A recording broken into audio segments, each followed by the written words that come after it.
Pesto.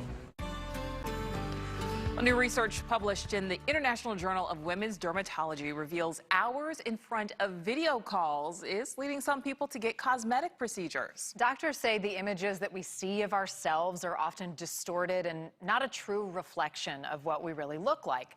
A team of dermatologists coined this phrase, Zoom dysmorphia. And as News Nation's Felicia Bolton discovered, the term itself is actually stirring up some controversy in the medical world. And she joins us live with more. Felicia. Well, Zoom dysmorphia is used to describe people wanting to cosmetically change their features because of how they look on a video call. But for people with body dysmorphic disorder, the psychiatric condition they face is only amplified in front of the camera. Two people I spoke with want to make it very clear there's a big difference between not liking a camera angle and true dysmorphia. During the coronavirus pandemic, the activities of millions are shifting from in-person to online. From work to family celebrations, video chats are becoming the norm. Dermatologist A. Shadi Karosh works at Harvard Medical School and the Massachusetts General Hospital Department of Dermatology. She says all those hours in front of the camera are prompting many people to go under the knife. She's coined the term as Zoom dysmorphia. People were spending excessive amounts of time video conferencing and confronting their own reflection in a way that wasn't natural. In a research article published in the International Journal of Women's Dermatology, Dr. Shadi Karosh and her peers surveyed more than 100 board-certified dermatologists across the nation to see if patients are seeking cosmetic procedures in order to improve their appearance on video conferencing calls. The study revealed 50% of doctors surveyed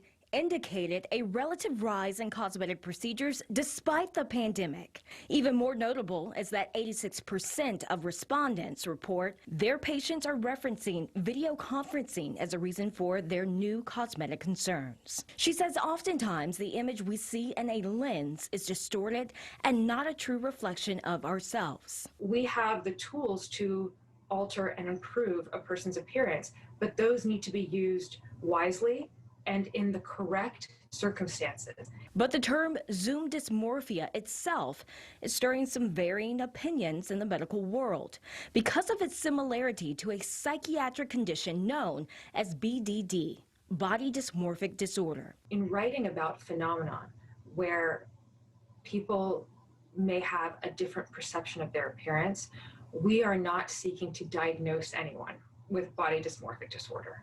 The Anxiety and Depression Association of America defines BDD as a body image disorder characterized by persistent and intrusive preoccupations with an imagined or slight defect in one's appearance. For someone with BDD, the flaw is so significant, it causes severe emotional distress. Robin Stern and Scott Granite both have the condition. I get that people have a hard time seeing their appearance. I get that they might not like how they look. I couldn't even leave my house. I couldn't go back to college. I missed an entire semester of school. I didn't even feel like I was worth it to be in this world. I couldn't imagine someone loving me. I hated how I felt about myself. Only people with BDD think about killing themselves as a result of that. And that's where I was. I mean, fortunately, I never made a suicide attempt. After going through recovery, they both work as licensed therapists and spend more time online with their clients than ever before. They say Zoom can be a trigger, but in their eyes, the term Zoom dysmorphia can be misleading and minimizes what they and their patients go through. I think that, unfortunately, this whole dysmorphia thing and Zoom dysmorphia really has actually nothing to do with the true diagnosis of body dysmorphic disorder. Whether mentally or cosmetically, all three of these health professionals say Zoom can have an effect on users' perceptions of themselves. They encourage people to get help if their feelings start to interfere with their everyday life.